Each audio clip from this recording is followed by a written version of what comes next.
تفہیم القرآن، روزانہ ایک رکوع، ترجمہ و تفسیر کے ساتھ قرآن کو سمجھیں۔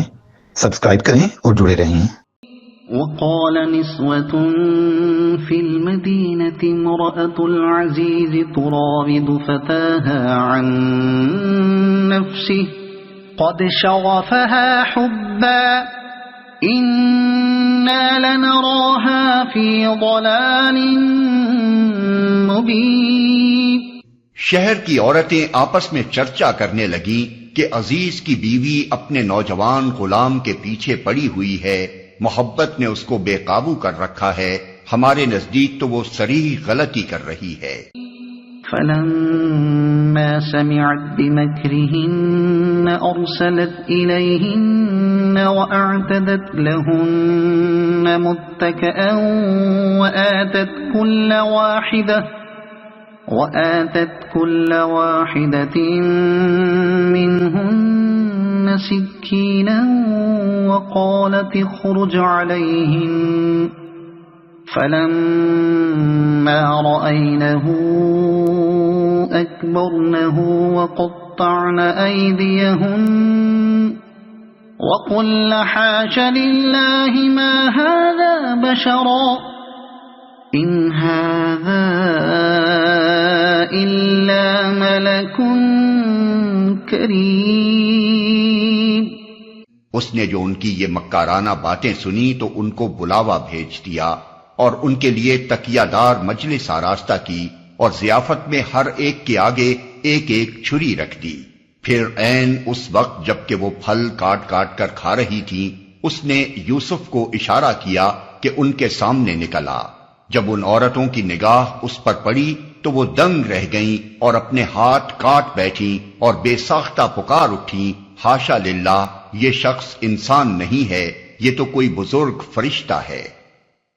ان کے لیے تکیہ دار مجلس آراستہ کی، یعنی ایسی مجلس جس میں مہمانوں کے لیے تکیے لگے ہوئے تھے۔ مصر کے آثار قدیمہ سے بھی اس کی تصدیق ہوتی ہے کہ ان کی مجلسوں میں تکیوں کا استعمال بہت ہوتا تھا۔ بائبل میں ضیافت کا کوئی ذکر نہیں ہے، البتہ تلمود میں یہ واقعہ بیان کیا گیا ہے، مگر وہ قرآن سے بہت مختلف ہے۔ قرآن کے بیان میں جو زندگی، جو روح، جو فطریت اور جو اخلاقیت پائی جاتی ہے، اس سے تلمود کا بیان بالکل خالی ہے۔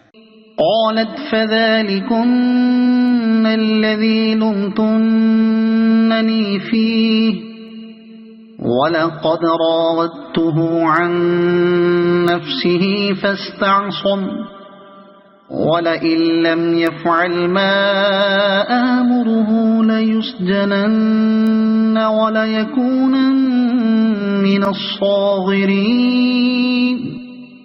عزیز کی بیوی نے کہا، دیکھ لیا، یہ ہے وہ شخص جس کے معاملے میں تم مجھ پر باتیں بناتی تھی۔ بے شک میں نے اسے رجھانے کی کوشش کی تھی، مگر یہ بچ نکلا۔ اگر یہ میرا کہنا نہ مانے گا تو قید کیا جائے گا اور بہت ذلیل و خوار ہوگا۔ اس سے اندازہ ہوتا ہے کہ اس وقت مصر کے اونچے طبقوں کی اخلاقی حالت کیا تھی۔ ظاہر ہے کہ عزیز کی بیوی نے جن عورتوں کو بلایا ہوگا وہ امراء اور رؤساء اور بڑے عہدیداروں کے گھر کی بیگمات ہی ہوں گی۔ ان عالی مرتبہ خواتین کے سامنے وہ اپنے محبوب نوجوان کو پیش کرتی ہے اور اس کی خوبصورت جوانی دکھا کر انہیں قائل کرنے کی کوشش کرتی ہے کہ ایسے جوان رانا پر میں مر نہ مٹتی تو اور آخر کیا کرتی۔ پھر یہ بڑے گھروں کی بہو بیٹیاں خود بھی اپنے عمل سے گویا اس امر کی تصدیق فرماتی ہیں کہ واقعی ان میں سے ہر ایک ایسے حالات میں وہی کچھ کرتی جو بیگم عزیز نے کیا۔ پھر شریف خواتین کی اس بھری مجلس میں معزز میزبان کو علانیہ اپنے اس عزم کا اظہار کرتے ہوئے کوئی شرم محسوس نہیں ہوتی کہ اگر اس کا خوبصورت غلام اس کی خواہش نفس کا کھلونا بننے پر راضی نہ ہوا تو وہ اسے جیل بھیجوا دے گی۔ یہ سب کچھ اس بات کا پتہ دیتا ہے کہ یورپ اور امریکہ اور ان کے مشرقی مقلدین آج عورتوں کی جس آزادی و بے باکی کو 20ویں صدی کی ترقیات کا کرشمہ سمجھ رہے ہیں وہ کوئی نئی چیز نہیں ہے، بہت پرانی چیز ہے۔ دقیانوس سے سینکڑوں برس پہلے مصر میں یہ اسی شان کے ساتھ پائی جاتی تھی جیسی آج اس روشن زمانے میں پائی جا رہی ہے۔ قال رب السجن احب الی مما يدعوننی الیہ وَإِلَّا تَصْرِفْ عَنِّي كَيْدَهُنَّ أَصْبُ إِلَيْهِنَّ وَأَكُنْ مِنَ الْجَاهِلِينَ۔ یوسف نے کہا، اے میرے رب، قید مجھے منظور ہے بنسبت اس کے کہ میں وہ کام کروں جو یہ لوگ مجھ سے چاہتے ہیں، اور اگر تو نے ان کی چالوں کو مجھ سے دفع نہ کیا تو میں ان کے دام میں پھنس جاؤں گا اور جاہلوں میں شامل ہو رہوں گا۔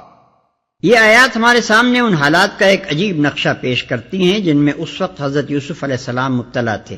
19-20 سال کا ایک خوبصورت نوجوان ہے جو بدویانہ زندگی سے بہترین تندرستی اور بھری جوانی لیے ہوئے آیا ہے۔ غریبی، جلاوطنی اور جبری غلامی کے مراحل سے گزرنے کے بعد قسمت اسے دنیا کی سب سے بڑی متمدن سلطنت کے پائے تخت میں ایک بڑے رئیس کے ہاں لے آئی ہے۔ یہاں پہلے تو خود اس گھر کی بیگم ہی اس کے پیچھے پڑ جاتی ہے جس سے اس کا شب و روز کا سابقہ ہے، پھر اس کے حسن کا چرچا سارے دارالسلطنت میں پھیلتا ہے اور شہر بھر کے امیر گھرانوں کی عورتیں اس پر فریفتہ ہو جاتی ہیں۔ اب ایک طرف وہ ہے اور دوسری طرف سینکڑوں خوبصورت جال ہیں جو ہر وقت ہر جگہ اسے پھانسنے کے لیے پھیلے ہوئے ہیں۔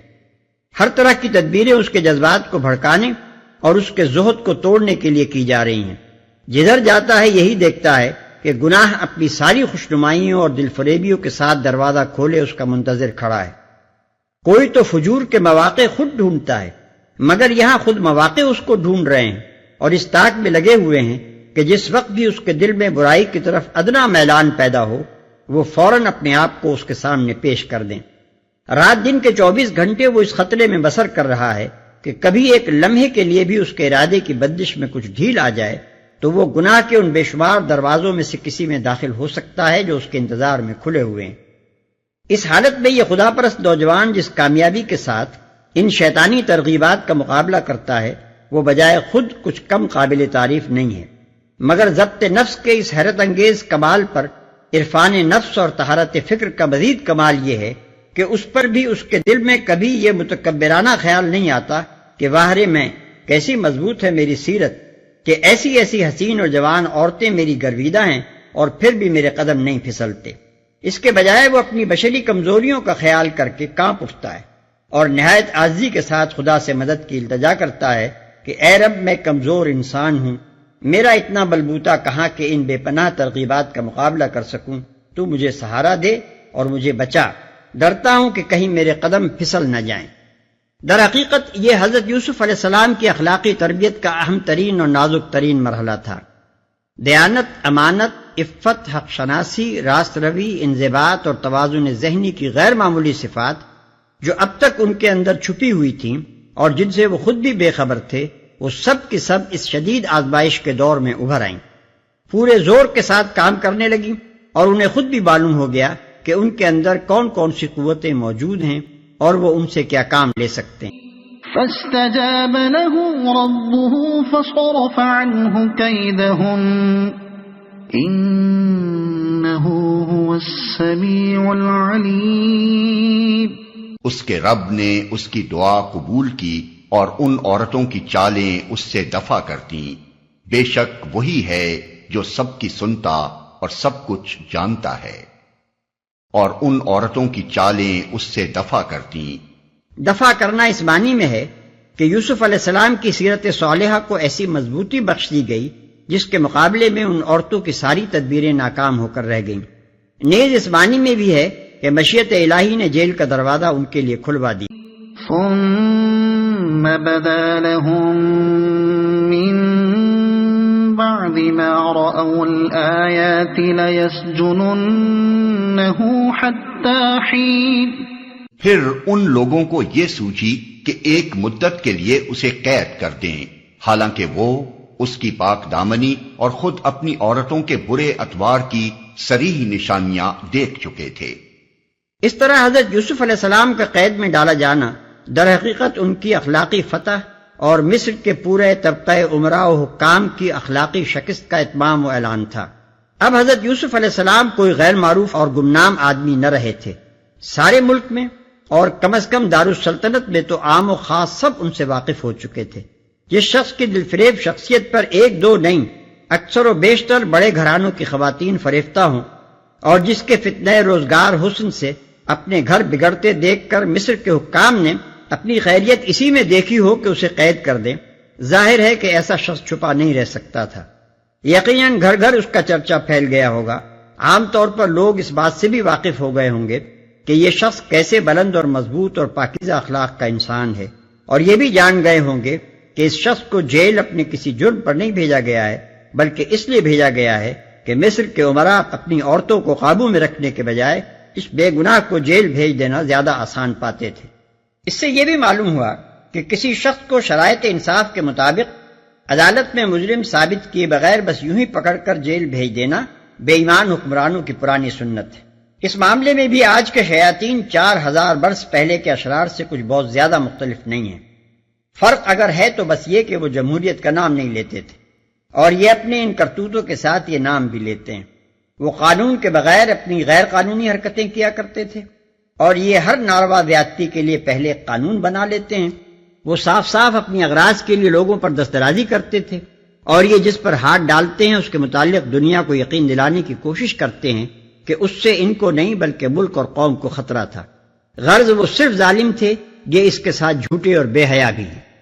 اگر آپ کو یہ ویڈیو پسند آئی ہو تو اسے لائک کریں، دوسروں تک پہنچانے کے لیے شیئر کریں، اور مزید ایسی ہی معلوماتی ویڈیوز کے لیے ہمارے چینل عبد المالک ہاشمی کو سبسکرائب ضرور کریں۔